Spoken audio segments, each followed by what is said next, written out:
Olá, pessoal. Eu me chamo Bruna, eu sou fisioterapeuta e nessa aula nós vamos tratar de um tema extremamente importante na fisioterapia pélvica, que são as disfunções pélvicas neurológicas, ou seja, quais disfunções neurológicas vão impactar na função do assoalho pélvico e de que forma isso acontece. Então, esse é o roteiro da nossa aula. Nós vamos começar relembrando sobre a anatomia, a neurofisiologia da micção e da evacuação, que nós já vimos em aulas anteriores. E vamos falar posteriormente sobre a bexiga neurogênica, intestino neurogênico, excitação e disfunções sexuais, principais patologias neurológicas, onde a gente vai ver as principais disfunções do sistema nervoso central e periférico que vão causar impacto no assoalho pélvico e na função miccional.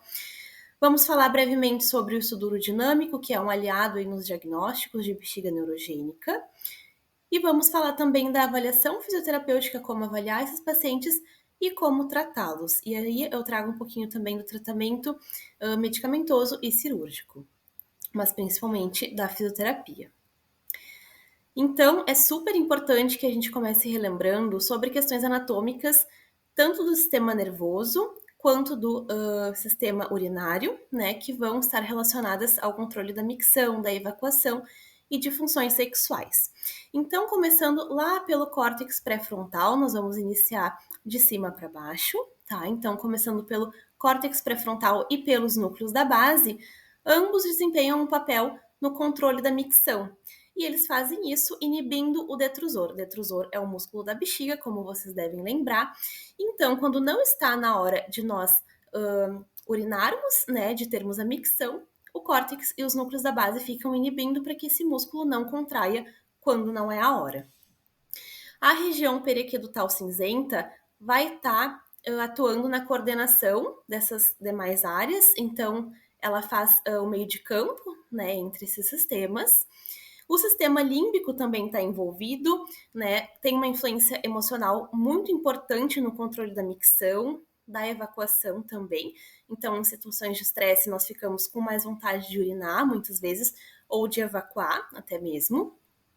O cerebelo, né, assim como nas demais funções do corpo, no assoalho pélvico, ele também está envolvido em processos de coordenação, de manutenção do tônus, mantém também a nossa postura e nosso equilíbrio enquanto nós estamos urinando e evacuando, tá?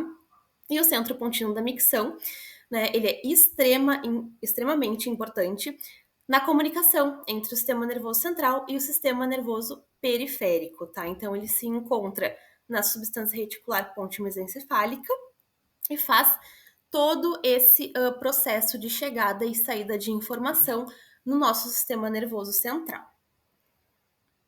Descendo um pouquinho mais na medula, nós temos o centro sacral da micção, né, que faz a transmissão dos estímulos aferentes e eferentes. Então, tudo acaba também passando ali pela medula, tanto para subir quanto para descer, né, seja informações de sensibilidade ou de motricidade. Então, a medula faz a transmissão desses estímulos e ela também é responsável pelo arco reflexo. Então, alguma parte do controle da micção, da excitação, são involuntários, né? São automáticos. E essa questão está relacionada ao arco reflexo presente na medula. Os nervos periféricos também estão envolvidos no processo, são extremamente importantes porque eles vão comunicar a medula, o sistema nervoso central, com a periferia, né? Então, com a bexiga, com o assoalho pélvico e com outras estruturas. Entre os mais importantes, nós temos o nervo hipogástrico, o pélvico e o pudendo. Agora, falando de trato urinário e assoalho pélvico, né? Começando pela divisão do trato urinário, nós temos trato urinário superior e inferior. No trato urinário superior, nós temos rins e ureteres, que vão ser responsáveis pela produção de urina, por filtrar o sangue e por transportar essa urina até a bexiga. E chegando na bexiga, né, esse órgão é responsável pelo armazenamento da urina para consequente eliminação, que será feita pela uretra, tá bem? Então, relembrando, a bexiga é um órgão muscular oco. Essa musculatura, que nós chamamos de músculo detrusor, é uma musculatura que distende, então ela tem uma capacidade elástica de se distender e de voltar à sua posição. Ela tem uma capacidade de 350 a 600 ml no adulto E abaixo da bexiga nós temos a uretra, né, que é um tubo muscular, que é um pouquinho menor na mulher e maior no homem, em decorrência do pênis. E a uretra vai fazer então essa comunicação entre a bexiga e o externo, né, para que a urina seja expelida do nosso corpo.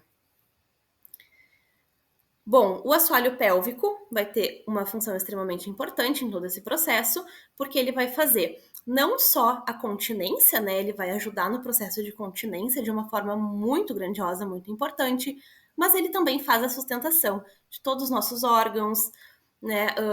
Participa da resposta sexual também, mantém a nossa postura. Então, o assoalho pélvico é um conjunto não só de músculos, mas também de fáscias, ligamentos que vão atuar de maneira conjunta, né, e muito complexa em todos esses processos. E ele fica abaixo dessas estruturas e também entre elas fazendo essa manutenção. Bom, relembrando um pouquinho a neurofisiologia da micção, tá? Que nós já vimos. A micção é um processo automático, mas também possui controle voluntário, ou seja, alguns processos ocorrem a nível medular, sistema nervoso autônomo, mas nós também conseguimos decidir, né, quando nós queremos urinar, quando nós não queremos urinar. Por isso, nós possuímos esse controle voluntário desenvolvido principalmente pelo nosso córtex. Como você deve lembrar, existe uma integração de todos os sistemas, né? E aqui eu trago o ciclo miccional, tá? Esse é um ciclo miccional normal, em que nós temos o enchimento vesical, o primeiro desejo miccional, quando a nossa bexiga está começando a acumular um pouco de urina, e nesse momento nosso músculo detrusor vai estar relaxado, o esfíncter interno vai estar contraído, o assoalho pélvico também vai estar contraído, e nesse momento o sistema que vai estar ativo é o nosso sistema nervoso autônomo simpático, tá bem? Quando nós decidimos urinar, quando nós temos aquele desejo normal da micção, nós tomamos a decisão de urinar, e aí nós vamos ter uma contração do músculo detrusor, vamos ter o esfíncter interno relaxado, assoalho pélvico relaxado, e aí vai ocorrer a micção, né? Isso tudo em um processo de micção normal, em que não há nenhuma interferência de nenhuma patologia.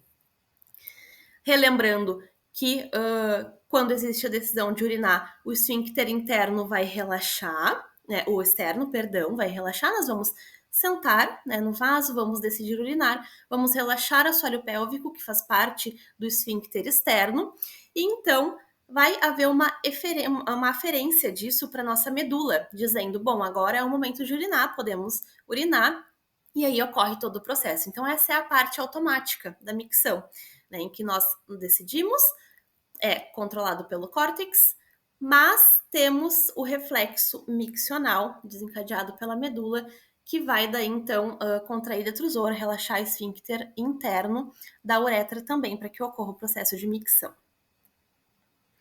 Aqui eu trouxe para nós relembrarmos, mas nós já vimos tudo isso, né? Uma tabelinha caso vocês queiram relembrar.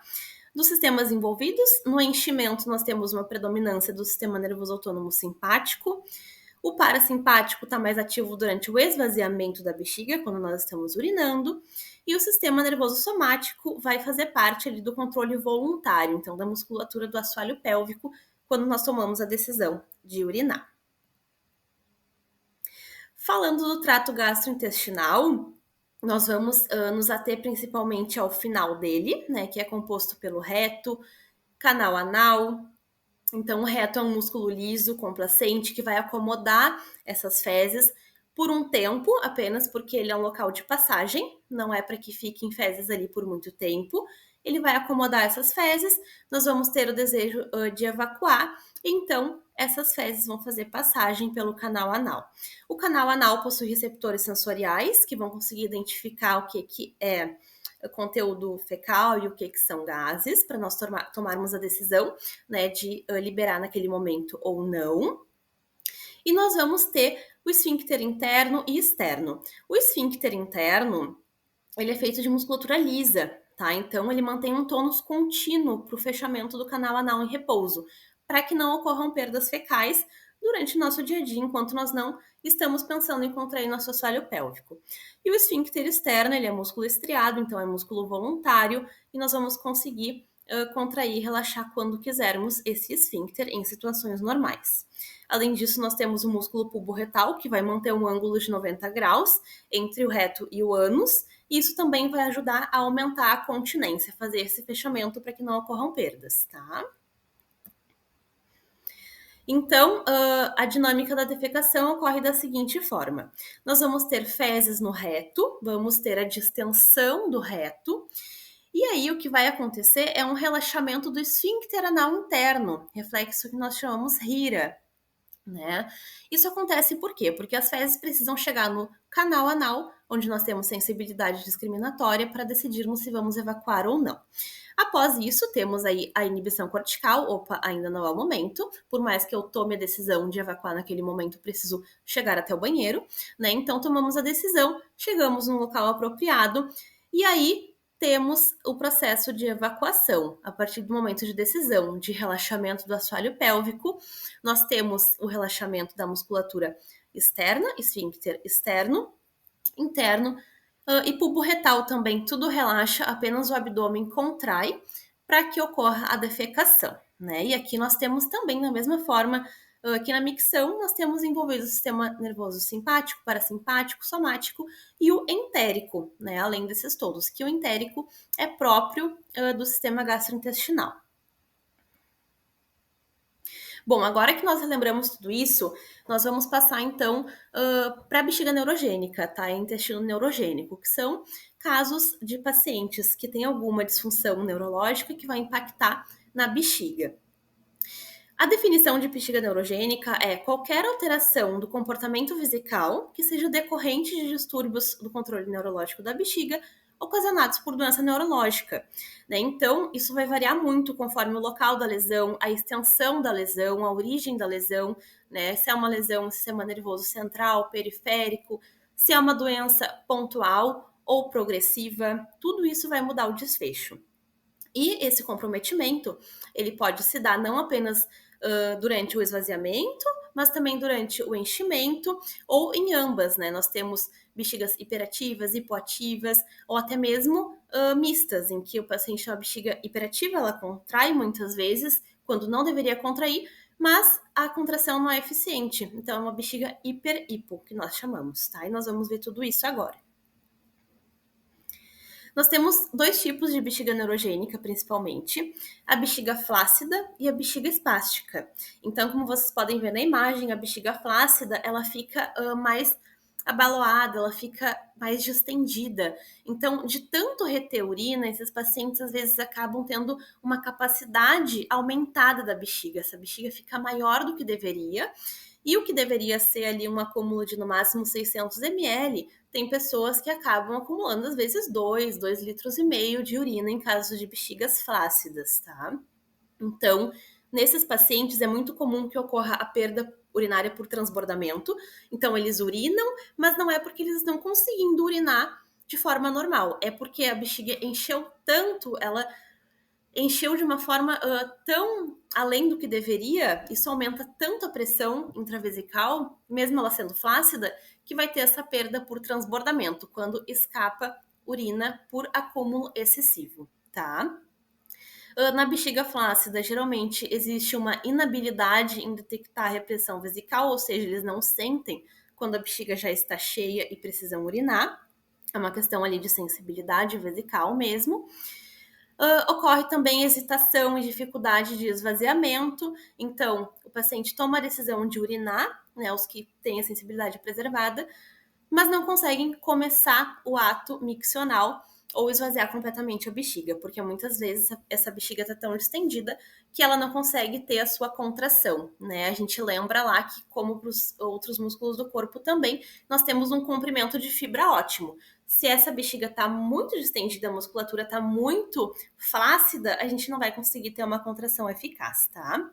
Então, esses pacientes podem acabar retendo urina por não ter essa contração eficaz, e isso pode causar problemas muito graves renais, inclusive, porque pode ter um refluxo de volta para os ureteres, para os rins, e isso pode causar infecções muito graves nos rins, né, em todo esse sistema urinário superior e até mesmo falência renal. Por isso que é tão importante nós atentarmos para a fisioterapia pélvica, para as disfunções pélvicas em pacientes com disfunções neurológicas.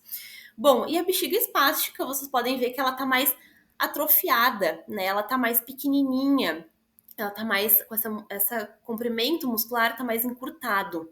Então, isso acontece porque esses pacientes geralmente têm uma frequência aumentada da micção, então vão no banheiro o tempo todo e em pequenos volumes urinários já tem vontade de fazer o hábito miccional, né? Então, muitas vezes essa sensibilidade ela tá aumentada, qualquer estímulo já já desencadeia todo o processo miccional de forma involuntária. E também, da mesma forma, esses pacientes costumam ter dificuldade de esvaziamento completo, porque nós não temos o comprimento de fibra ótimo, não temos contração eficaz das paredes do detrusor. Tá? Então, isso muitas vezes vai ocasionar uma perda do controle vesical a longo prazo. Bom, aqui nós temos uma imagem que nos traz a classificação, né, da bexiga neurogênica. Então, nós podemos ter tanto um detrusor hiperativo quanto um detrusor hipoativo e também podemos ter uma influência do esfíncter, tá, em todo esse processo. Então, não apenas falamos de bexiga, mas nós podemos ter uma bexiga hiperativa, por exemplo, com um esfíncter que não relaxa.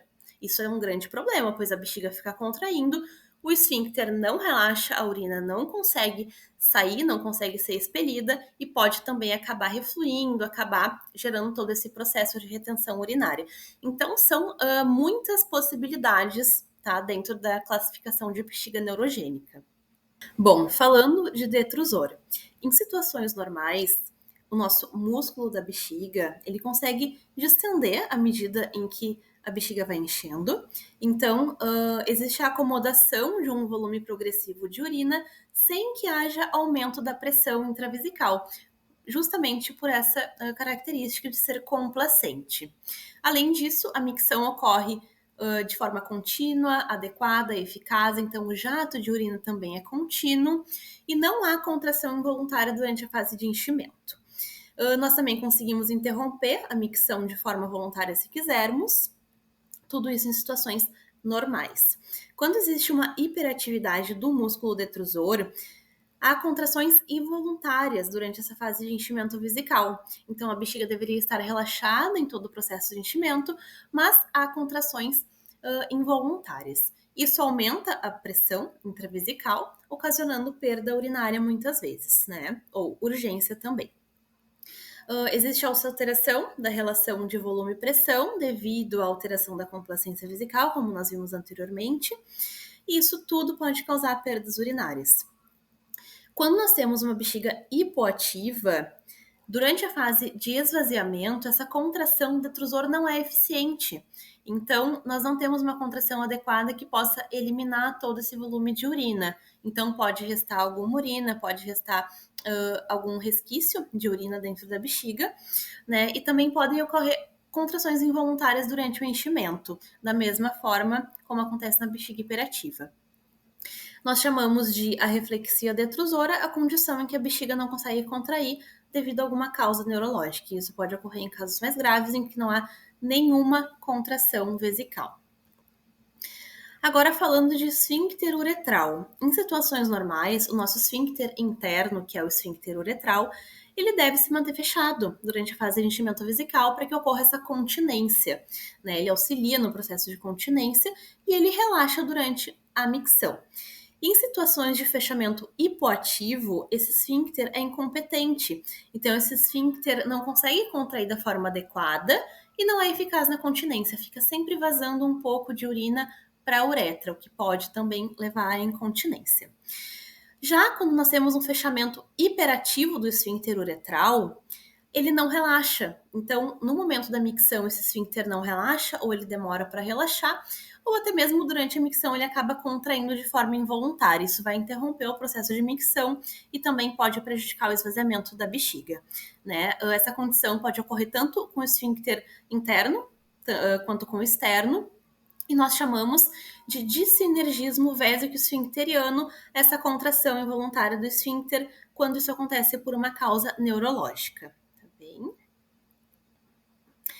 Essa imagem é muito interessante, ela nos traz todas as possibilidades relacionadas à bexiga, né, músculo detrusor e esfíncter uretral. Então nós temos todas essas combinações, dependendo da disfunção neurológica, né, do paciente, a gente pode ter todas as características. Então nós podemos ter uma situação de bexiga hiperativa e esfíncter uretral também hiperativo. Então a bexiga contrai mais do que deveria, contrai mais vezes, tem as contrações involuntárias e o esfíncter também se mantém fechado o tempo todo. Isso acaba aumentando bastante a pressão intravesical e pode, inclusive, refluir urina, né, dos ureteres para o rim, então é uma condição bem preocupante. Nós podemos ter um detrusor hiperativo com um esfíncter hipoativo, com um esfíncter normal. Nós podemos também ter um detrusor hipoativo com um esfíncter hiperativo, então além de o detrusor não ter a força suficiente para esvaziar a bexiga, esse esfíncter dificulta porque ele está ali hiperativo, né? Então nós temos todas essas condições possíveis. Isso vai variar de paciente para paciente, por isso que é tão importante uma avaliação detalhada do quadro. Quanto ao intestino neurogênico, nós chamamos de intestino neurogênico a constipação intestinal ou a perda anal, seja de fezes ou de gases, ocasionados por uma doença neurológica. Então, nós temos a constipação, né, que é quando nós temos uma frequência evacuatória reduzida ou dificuldade de eliminar completamente as fezes. Isso também está relacionado à consistência das fezes, né? Então, nós temos ali uma escala, depois que nós vamos ver, uns critérios, para saber se o paciente tem constipação ou não. E nós também podemos chamar de intestino neurogênico aqueles pacientes que têm a perda anal, incontinência anal por uma disfunção neurológica. Essa disfunção pode ser relacionada à perda de gases ou fezes, e pode ser uma incontinência passiva, quando não há percepção de perda, então o paciente só percebe depois que já perdeu o conteúdo fecal ou os gases. E também pode ser uma incontinência de urgência, né? Quando ele tem a sensibilidade preservada, mas ele precisa ir muito rápido para fazer o seu hábito defecatório ou eliminar os gases, enfim. Senão ele tem a incontinência também, tá? Então tem essas ambas condições. E é importante nós falarmos também da neurofisiologia da excitação e da ereção, tá? Então, além de ter situações de incontinência e outras questões pélvicas, nós temos a sexualidade desses pacientes também afetada, né, por disfunções neurológicas. Todo o processo de desejo, excitação, ereção, orgasmo, prazer, tudo isso é muito complexo e se sabe hoje em dia, né, muito claramente, que existem muitos processos envolvidos, tanto físicos, bioquímicos, né, da parte corporal, da genitália em si, mas também processos visuais, processos de pensamento, processos psicogênicos, então é muito complexo. Mas, para dar uma resumida, digamos assim, nós precisamos entender o seguinte: quando nós temos um estímulo sexual, temos o desejo, temos a excitação, os receptores sensoriais vão captar esse estímulo, seja receptores visuais, receptores olfativos, receptores da própria genitália em si, de pressão, de toque, né, resposta à vibração, à temperatura. Todos esses receptores vão captar esses sinais e vão mandar uma aferência para o nosso córtex. Então, o nosso córtex vai processar isso, vai interagir essa informação com também as informações psicogênicas, né, de desejo, de excitação, e aí nós vamos ter uma eferência e uma ativação parasimpática que vai desencadear todo o processo de aumento circulatório na região genital, de ereção, e assim se dá o ato sexual, tá? Então é muito complexo. E vocês podem imaginar que nas disfunções neurológicas, seja de ordem mais superior, central ou periférica, também essa questão sexual vai estar muito afetada por diversos motivos. Então, falando dos níveis de acometimento neurológico, nós podemos ter lesões encefálicas no seu nível mais alto de acometimento, nós podemos ter lesões medulares suprassacrais e sacrais, nós fazemos essa divisão, e também podem ocorrer lesões de nervos periféricos, e nós vamos ver um pouquinho delas agora. Começando pelas lesões encefálicas, tá? As mais comuns são um acidente vascular cerebral, doença de Parkinson, doença de Alzheimer, tumores cerebrais, traumatismo crânioencefálico, paralisia cerebral, esclerose múltipla, qualquer disfunção que vai afetar o encéfalo em si. Essas disfunções neurológicas que afetam o encéfalo, elas costumam causar uma hiperatividade detrusora, porque como vocês podem lembrar, o nosso córtex pré-frontal, principalmente, é responsável, junto com os núcleos da base, pela inibição do detrusor. E quando nós não temos essa inibição, ele fica contraindo em momentos em que não devia. Então, nós temos uma hiperatividade detrusora. Mas também, em alguns casos, pode ocorrer hipoatividade. Tá? Então, não é uma regra, mas o mais comum é que ocorra uma hiperatividade detrusora. E também em questões sexuais, vamos ter uma redução de libido, de ereção, disfunção erétil, disfunções de lubrificação, entre outras. A gente precisa trazer o AVC, né, o acidente vascular cerebral, porque ele é a disfunção neurológica mais prevalente atualmente, maior causadora de morte, né, por doenças neurológicas e também de disfunções. E nós temos como característica no AVC a interrupção do fluxo sanguíneo para uma determinada região do encéfalo, seja por um evento isquêmico, quando existe a obstrução de um vaso, ou hemorrágico, quando existe a ruptura desse vaso, tá? Então, aquela região do encéfalo fica sem fluxo sanguíneo e acaba sendo prejudicada. Então, assim como temos outras questões corporais após um AVC, questões musculares, questões de atenção, memória, dependendo da região afetada, nós também temos disfunções miccionais e pélvicas. Então, cerca de 80% dos pacientes pós-AVC apresentam disfunção miccional. E isso vai variar na fase aguda e na fase crônica. Na fase aguda, nós temos aquela fase de choque cerebral, em que ocorre a reflexia detrusora, ou o detrusor não contrai, né, ele fica ali inerte por um tempo, e isso pode ocasionar uma incontinência urinária por transbordamento, em que a bexiga encheu demais e acaba ocorrendo essa perda. Isso ocorre em mais de 50% dos casos, tá, pós-AVC, e tende a se resolver espontaneamente após um ano em 15%. Então, vocês percebam que muitos pacientes continuam com essa característica. E além disso, na fase crônica, nós vamos ter um outro fator, que é a hiperatividade detrusora, né? Por falta da inibição lá do córtex, nós vamos ter um detrusor muito ativo, hiperativo, e vamos ter também dificuldade no relaxamento esfincteriano, o que vai dificultar o processo de micção. Na doença de Parkinson, vocês devem lembrar que a doença de Parkinson ela é crônica, progressiva, né? Então isso também é um agravante.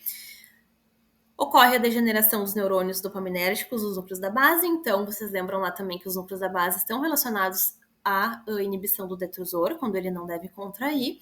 Então, da mesma forma, de uma forma muito semelhante ao acidente vascular cerebral, na doença de Parkinson nós vamos ter a hiperatividade detrusora, né, por essa perda dos impulsos inibitórios sobre o detrusor, tá? Então, até 85% dos pacientes podem apresentar disfunções miccionais, podem apresentar também hiperatividade dos músculos do assoalho pélvico, bradicinesia esfincteriana, assim como os demais músculos do corpo.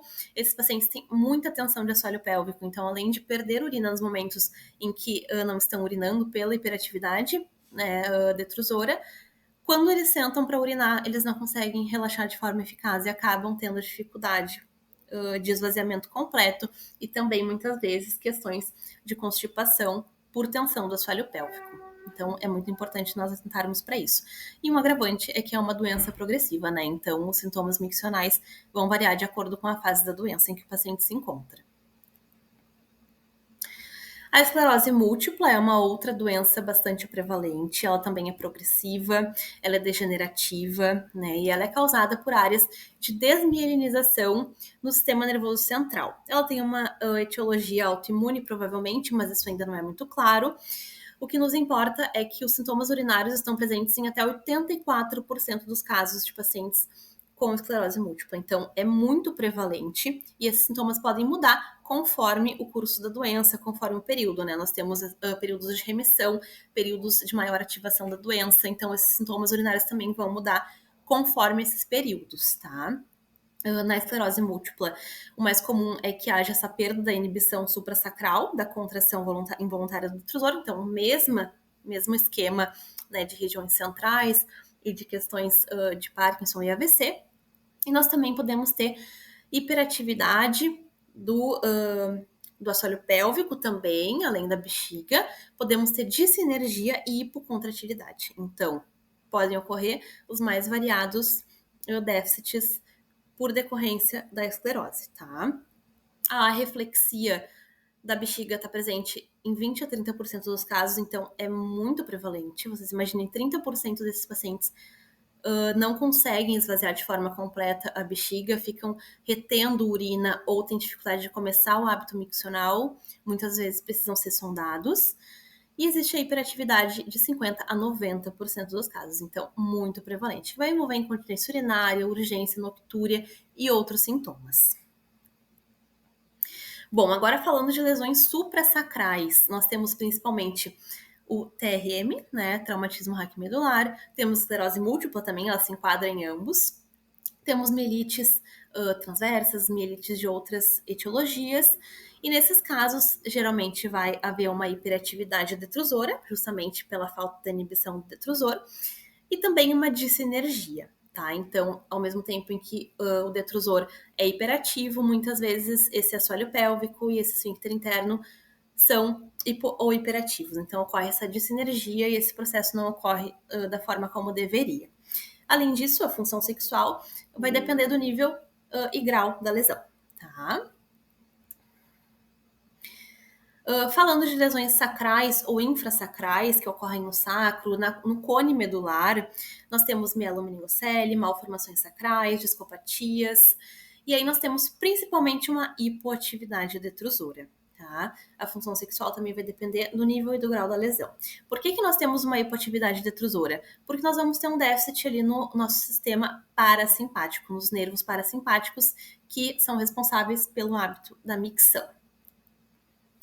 Então, trazendo a principal patologia neurológica a nível de medula, nós temos o TRM, traumatismo raquimedular, né, que é uma lesão total ou parcial da medula espinhal, em variados níveis. Então, nós podemos ter complicações renais e infecções urinárias de repetição nesses pacientes, porque eles não conseguem contrair, tem hipocontratilidade do detrusor, então precisam ser sondados muitas vezes, né? E o grau vai variar muito conforme a severidade e nível da lesão. Então, lesões mais altas, mais baixas, lesões completas ou parciais, e também vai variar de acordo com ser suprassacral ou infrasacral, como nós vamos ver na sequência. Mas antes disso, é importante nós falarmos também que, assim como no AVC, nós temos uma fase aguda e uma fase crônica. Na fase aguda, a fase de choque medular, assim que ocorre o trauma raquimedular, que pode variar de 2 a 6 semanas, esse período de choque, existe uma arreflexia. Então, essa bexiga fica flácida, fica sem a sua capacidade de contrair. E esses pacientes acabam fazendo retenção urinária, né, incontinência urinária por transbordamento, também infecções de repetição. Então, é um quadro bem complicado, eles precisam geralmente de sondagem nessas primeiras semanas, tá? E na fase crônica, existe um aumento da estabilidade das fibras aferentes. Então, existe uma hiperatividade detrusora devido à contração vesical com baixo volume de urina, mas isso também vai variar do nível da lesão, como nós vamos ver agora. Em lesões suprassacrais, a gente geralmente tem mesma questão das outras lesões, tá? A perda do controle voluntário da micção, o detrusor fica hiperativo por esse motivo, e ocorre uma dissinergia, né, entre o esfíncter e a bexiga, principalmente pela interrupção desse controle da ponte nesse processo de comunicação. Em lesões sacrais, infrasacrais, lesões mais baixas, pode ocorrer a reflexia, né, por questões de inativação do parasimpático. Nós temos uma lesão muito baixa, esses nervos ficam acometidos e o paciente não consegue iniciar o processo de micção. Nesses casos de lesões mais baixas de medula, geralmente são pacientes que precisam de cateterismo intermitente para esvaziar a bexiga, tá? Além disso, pode ocorrer musculatura do assoalho pélvico hipoativa, então podem ter outros tipos de perdas também, mesmo com uma bexiga que não contrai bem, podem ter perda por transbordamento, perda fecal, incontinência, constipação também. Fica tudo mais desregulado, né? Tanto a termos de aferência quanto de eferência, tá? E em lesões parciais, baixas, pode haver uma hiperatividade detrusora também em decorrência ali do arco reflexo. Nós temos também lesões de nervos periféricos, saindo agora da medula. A principal delas é a diabetes, né, a neuropatia diabética, que vai causar muitas disfunções de hipo ou hiperatividade detrusora, mas a neuropatia diabética, ela geralmente causa uma hiperatividade, embora ambos sejam possíveis, a mais comum é a hiperatividade detrusora, tá? Então tem uma estabilidade maior desse músculo e ele contrai aos mínimos estímulos. Bom, agora falando um pouquinho dos nossos métodos de avaliação, tá? O estudo urodinâmico nós não vamos aprofundar muito, mas é importante que vocês saibam, porque ele é muito usado em pacientes que têm bexiga neurogênica. O estudo urodinâmico é feito por médicos, né? Ele é uma ferramenta muito valiosa para avaliar a função urinária, então ele nos dá vários parâmetros super importantes. Ele é um exame um pouquinho mais invasivo, então nós temos que sempre ver se ele está sendo bem recomendado, né? Ele tem uma recomendação em pacientes com falhas de tratamentos anteriores, pacientes que os achados não se correlacionam muito com as queixas, então não se sabe muito bem o que está acontecendo nessa bexiga. E também tem uma forte recomendação em pacientes mulheres com incontinência urinária ou prolapso, que tem previsão de tratamento invasivo, então que vão realizar alguma cirurgia. Em homens com sintomas de esvaziamento, em homens que não conseguem esvaziar completamente, ficam com sintomas de obstrução, né? Isso pode estar muito relacionado à próstata também. E em bexiga neurogênica, tem uma forte recomendação, tá bem? Então é importante que a gente saiba da existência dele. E esse exame, ele consiste em alguns passos. O primeiro passo da urodinâmica é a urofluxometria, em que o paciente ingere líquido e ele é orientado a urinar, e ele urina naquele recipiente que vai avaliar o fluxo urinário, tá? Então, essa fase do estudo urodinâmico avalia o esvaziamento vesical. O paciente urina de forma voluntária e nós conseguimos ver características de fluxo urinário. O volume, o tempo de micção, a curva de fluxo, se ele interrompe ou não, características assim mais simples de fluxo urinário. Já na cistometria, que é o próximo passo do estudo urodinâmico, nós conseguimos ver características de capacidade cistométrica. Então, sensibilidade vesical, complacência dessa bexiga, atividade do detrusor, incontinência e pressões de perda. Então, é super importante, é super detalhado esse exame, né? E ele é realizado com a inserção de 3 catéteres. É inserido um catéter uretral, né, conectado a um transdutor, onde nós vamos ver pressões. É inserido outro catéter uretral, uma outra via, onde vai ser infundido soro fisiológico. Então, durante o exame, o médico vai enchendo a bexiga desse paciente com soro. E ele vai referindo, estou com vontade de urinar, não estou. Ou perde urina, nós conseguimos ver também no transdutor, né? E tem um outro catéter, que é um catéter retal, que tem um balonete, que também nos mostra as pressões. Então, é um exame super detalhado, super importante. E um outro passo que não é obrigatório na urodinâmica, não são todos os serviços que possuem, é a eletromiografia, que aí nós conseguimos ver, além de tudo isso, além de pressões, de perda e de sensibilidade, nós conseguimos ver a atividade elétrica da musculatura voluntária. Então, é maravilhoso quando nós temos tudo isso associado, né? Como vocês podem ver aqui, não vamos falar de todos, claro, mas esses são os parâmetros que nós temos no estudo urodinâmico: pressão intravesical, pressão abdominal. Então, por que esse paciente está esvaziando a bexiga? É porque a bexiga está contraindo ou porque ele está contraindo o abdômen, ele está compensando? A gente consegue ver vários parâmetros assim.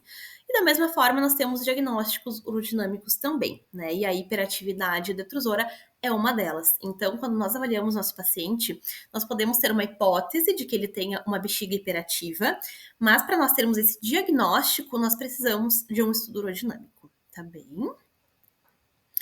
Bom, então agora passando para a nossa avaliação, né? A avaliação fisioterapêutica.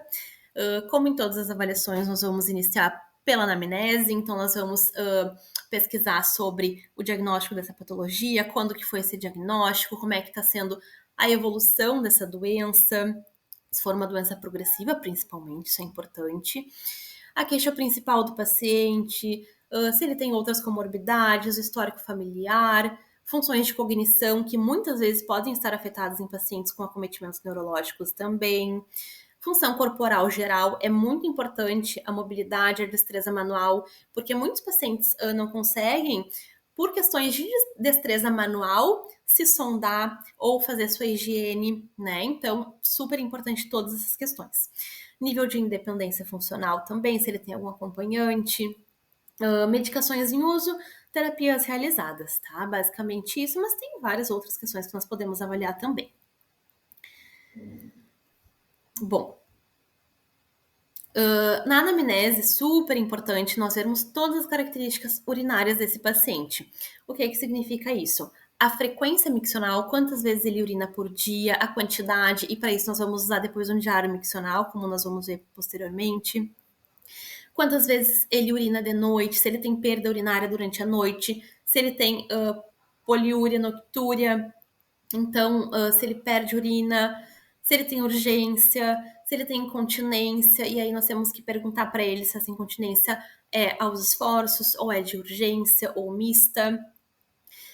Nós podemos perguntar também sintomas de hesitação, então quando ele senta para urinar, se ele consegue urinar, ou se ele tem que esperar um tempo, se ele tem que fazer alguma manobra especial para urinar, né? Isso pode nos dar um sinal de que a bexiga não está contraindo tão bem assim, ou a musculatura está muito tensa.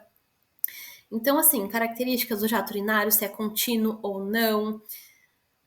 Várias questões muito importantes urinárias para avaliar nesse paciente, tá? E se ele realiza cateterismo, e aí nós temos dois tipos, que é o cateterismo intermitente, né, que determinadas vezes por dia, o paciente vai lá, se sonda, ou alguém faz a sondagem para ele, esvazia a bexiga e depois faz, depois de algumas horas novamente. Ou nós temos a sonda vesical de demora, que é quando o paciente fica com essa sonda o tempo todo, né? Ela não é retirada e tem uma bolsinha para armazenar a urina.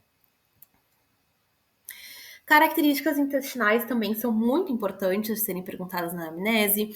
Então, a frequência evacuatória, quantas vezes o paciente evacua por dia, por semana, se ele tem vontade de evacuar ou não, se ele tem perda fecal, perda de gases, também é importante nós sabermos.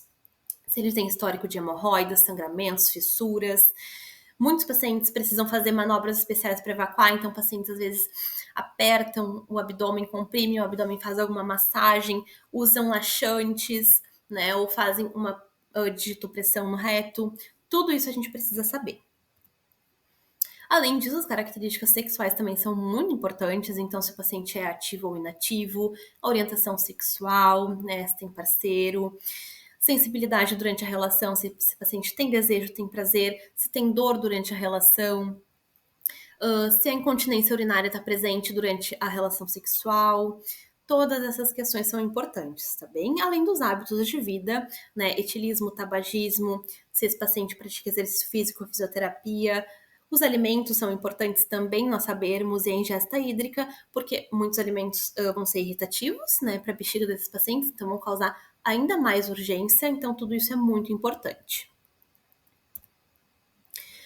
Agora, trazendo algumas escalas que nós podemos utilizar, o diário miccional, que vocês já devem conhecer, ele é muito utilizado para nós termos total controle de quanto líquido o paciente está ingerindo, quais líquidos e quanto que ele está urinando, se ele está tendo perdas. Nós temos vários modelos de diário miccional, esse é um que eu uso, né? E a recomendação é que seja realizado em 3 dias, tá? Idealmente, no melhor cenário, em 3 dias consecutivos, que aí nós conseguimos depois fazer uma média de todos os parâmetros. Mas, se não conseguir, no mínimo 2 dias, tá? Em 2 dias, aí um dia de semana, dia de rotina normal, e um dia de fim de semana, porque alterações de rotina também podem influenciar nesse hábito miccional, então isso é super importante. Nós temos a escala de Bristol, também muito utilizada para nós sabermos as características das fezes desse paciente, né? Então, o tipo 1 são fezes pequenas, fragmentos duros, e vai até o 7, que são fezes líquidas.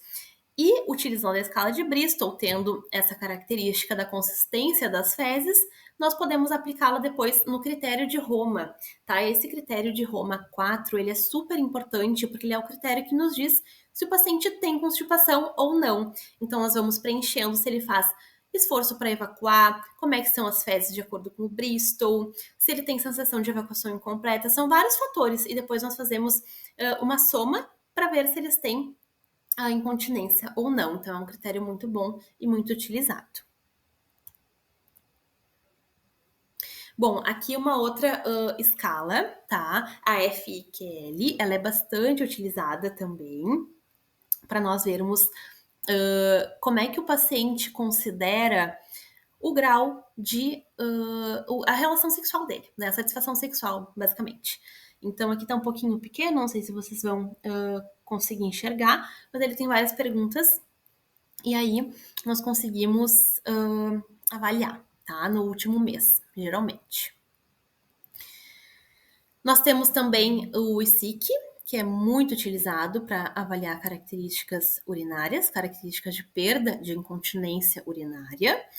E o FSFI, tá? 6, porque ele é uma versão um pouco reduzida de um outro questionário maior, que é utilizado para avaliar desejo e interesse sexual.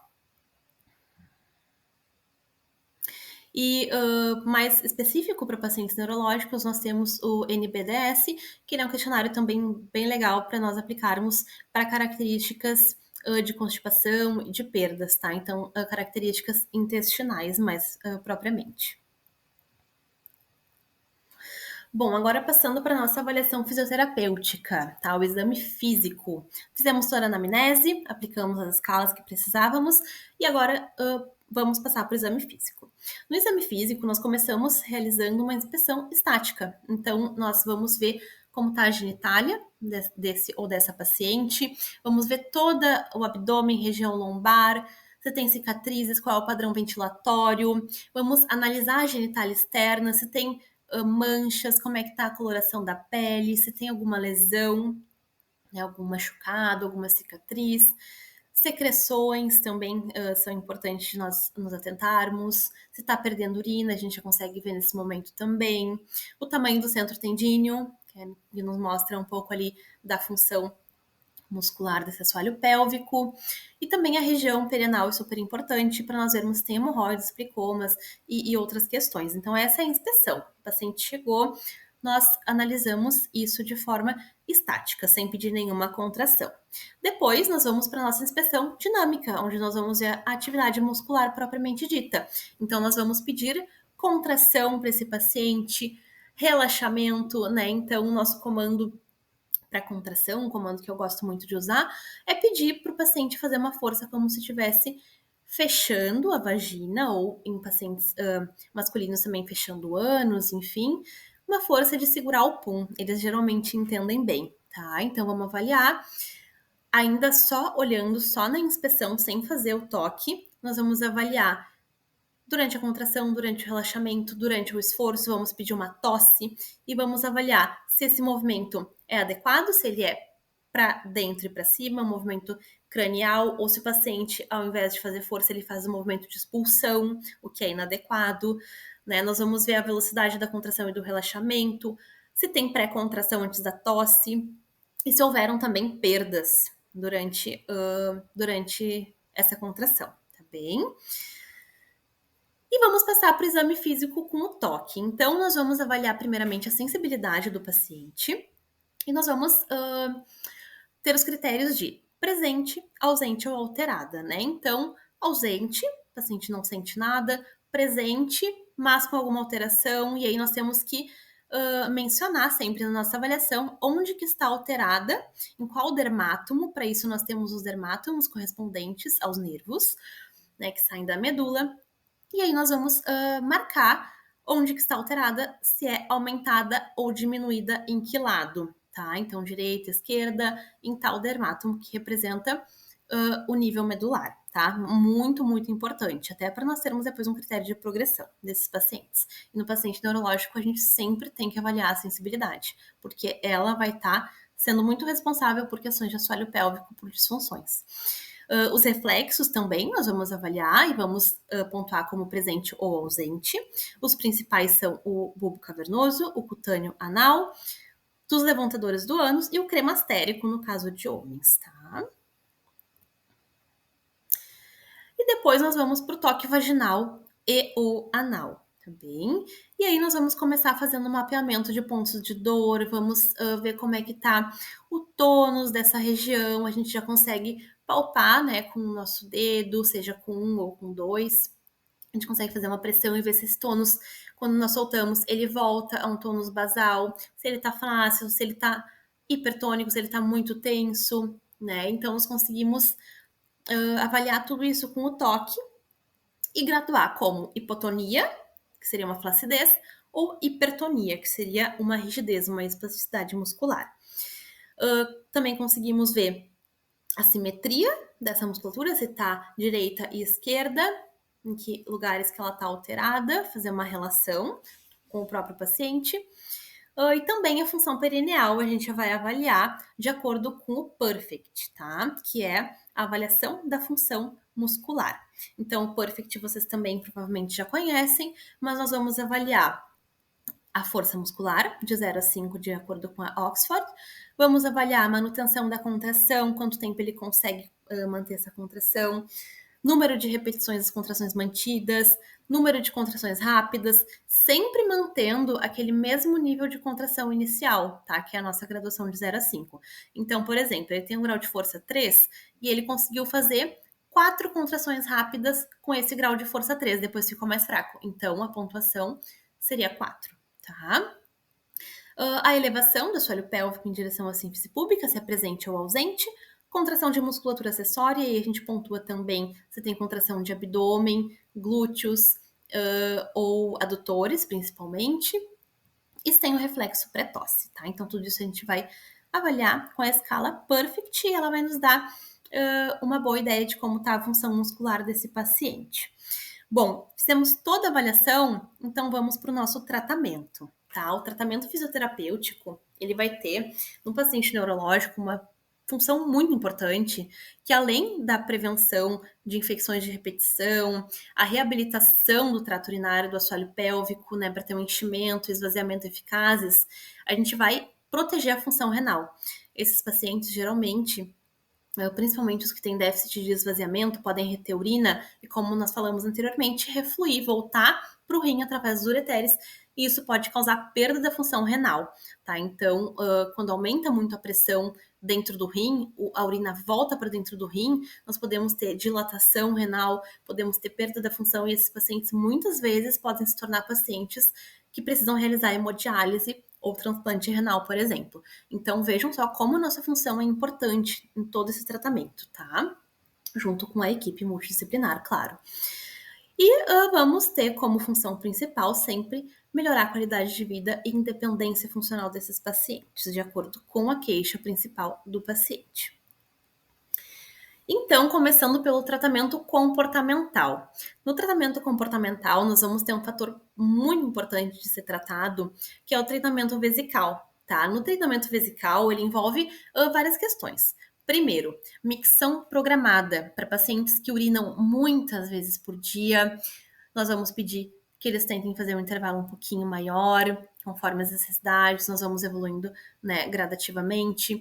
Ou pacientes que ficam muitas horas sem urinar, 4, 5, 6 horas sem urinar, nós vamos pedir para que eles tentem urinar de 4 em 4, depois de 3 em 3 horas, até que isso se aproxime de uma frequência normal, ideal, né, conforme, claro, o prognóstico do paciente, mas lembrando que a frequência urinária ideal é 7 a 8 micções por dia, então nós vamos avaliar no diário miccional e depois vamos orientar a micção programada caso for necessário.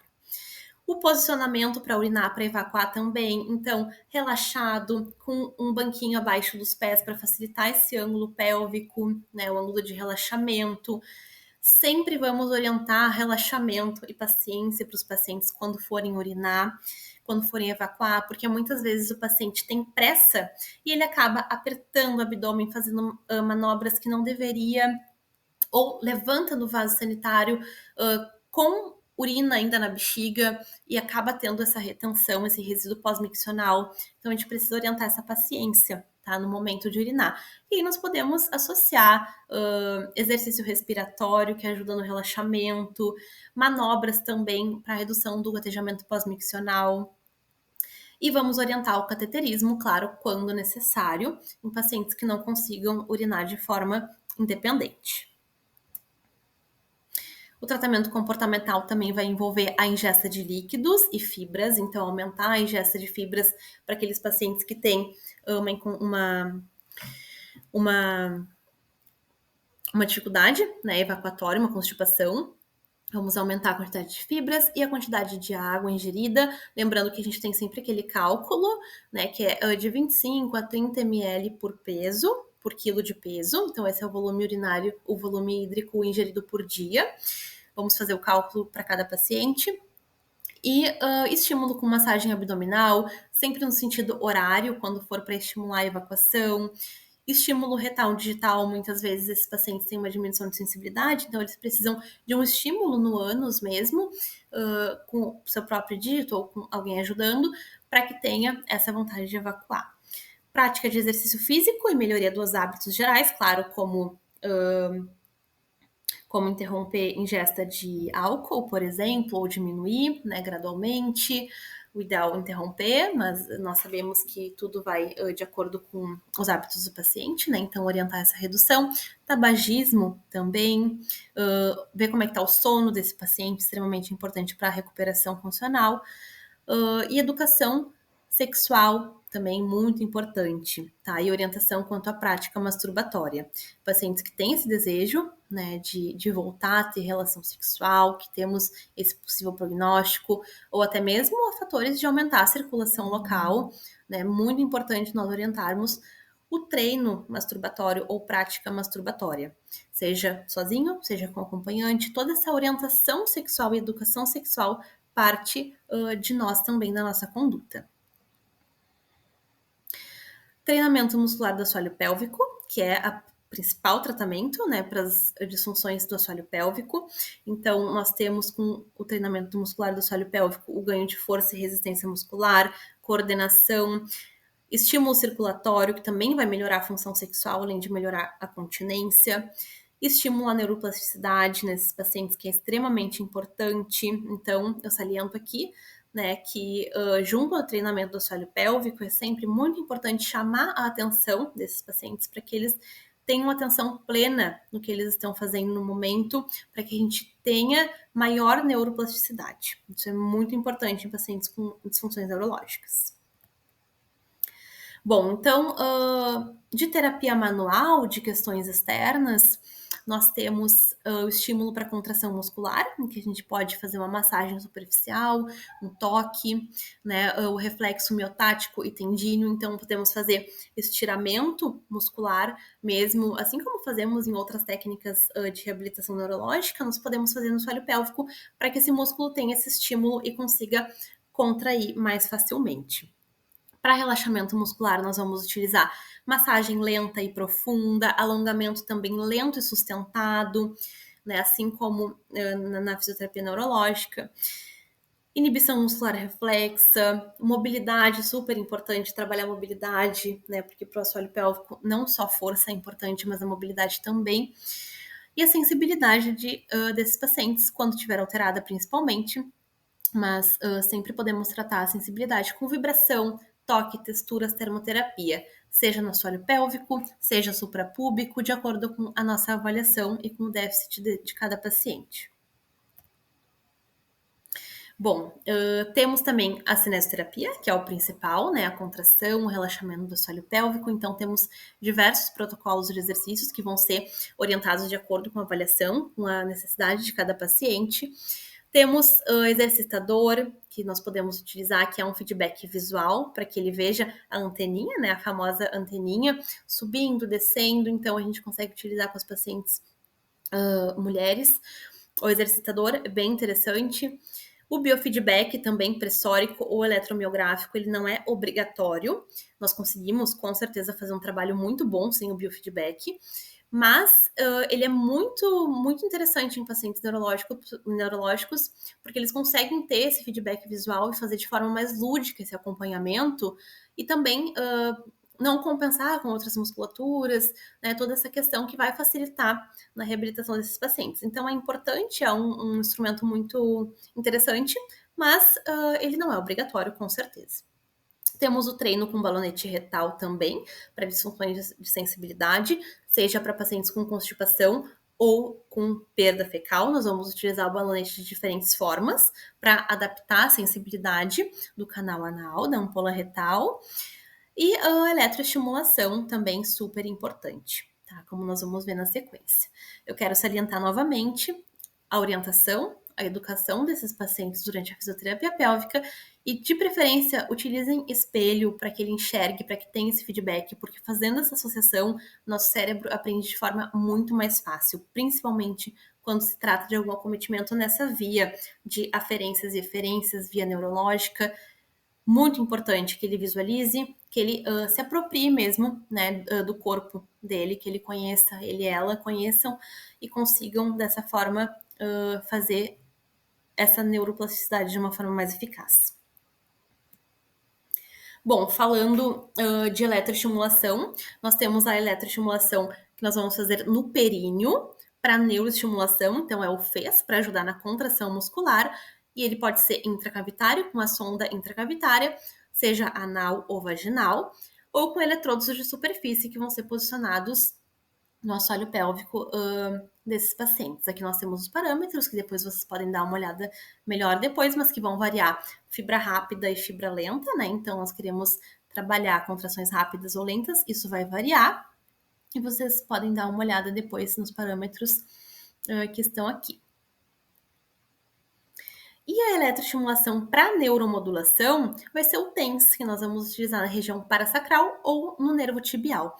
Então, o mecanismo não é muito conhecido ainda de como ocorre essa neuromodulação, mas nós sabemos que através dos nervos sacrais ocorre essa neuromodulação para a bexiga para que ela pare de contrair quando ela não deve, né? Para reduzir essa hiperatividade vesical. Então, super importante, super comprovado também, por mais que o mecanismo não seja completamente conhecido ainda. E aqui nós também temos os parâmetros. Nós também podemos utilizar a bomba peniana, tá? É uma bomba de vácuo que o paciente vai posicionar, vai fazer ali a pressão e aí vai aumentar a circulação sanguínea por mecanismo de vácuo mesmo, tá? Isso nós utilizamos como um tratamento bastante eficaz para disfunção erétil também, e muitos cuidados com higiene, lesões de pele, se o paciente consegue entender bem como ele tem que fazer esse processo, né? É interessante nós estimularmos o paciente também a utilizar a bomba peniana e também fazer o estímulo visual ou pensar em coisas que causem excitação para que tenha uma ereção mais eficaz. E a gente sempre vai progredindo o tempo de uso, vai começar com 5 minutos, 3 vezes por semana, vai ver como é que o paciente vai tolerar, se não vai ter nenhum efeito adverso, e a gente vai aumentando esse tempo de uso, que nunca vai exceder 15 minutos, tá bem? Bom, falando muito brevemente do tratamento medicamentoso, nós temos medicações anticolinérgicas que vão bloquear a ação do neurotransmissor acetilcolina nos receptores muscarínicos da bexiga, nos M2 e M3. Então, a gente vai reduzir essa contração involuntária do detrusor. Então, muito usado para bexiga hiperativa. Os agonistas beta-adrenérgicos também são bastante utilizados. Eles vão estimular os receptores beta na bexiga, resultando num relaxamento desse detrusor. Nós temos os alfa-bloqueadores, que vão bloquear os receptores alfa-adrenérgicos do detrusor e da uretra. E nós temos também os inibidores da fosfodiesterase tipo 5, tá? Que aí vão estar envolvidos no processo de fluxo sanguíneo, né, durante a estimulação sexual, e aí sendo um tratamento para disfunção erétil, o mais conhecido deles, o tadalafila, mas tem diversos outros. É importante nós conhecermos brevemente as medicações, porque muitos pacientes vêm com essas medicações para nossa reabilitação. E falando de tratamento cirúrgico, a toxina botulínica, ela é uma opção, tá? Para pacientes adultos com bexiga neurogênica hiperativa, então aquela bexiga que contrai muitas vezes, refratária, ou seja, falhou em outras terapias, né? Não teve boa resposta a outras terapias menos invasivas, aí é uma opção se fazer essas injeções de toxina botulínica feitas na parede do detrusor mesmo, para que ele não contraia de forma involuntária em momentos inadequados. Então, é uma opção. E temos também a neuromodulação sacral, que é um tratamento bem eficaz, muito bom, para pacientes que também têm retenção urinária crônica, não obstrutiva, ou bexiga hiperativa, e que falharam em tratamentos conservadores, tratamentos menos invasivos. Ele é uma opção muito legal, né, em que é feito um procedimento cirúrgico e se coloca esse aparelhinho, esse dispositivo implantado na pelve, que vai estimular de forma contínua os nervos sacrais. Então, vai fazer essa estimulação que está faltando ali naquele momento, né? E vai auxiliar, assim, no processo de micção. E os parâmetros do aparelho podem ser ajustados também. Esse é um recurso bem eficaz. Então, eu espero que tenha sido uma aula proveitosa para vocês. E qualquer dúvida, vocês podem me mandar e-mail que eu fico à disposição.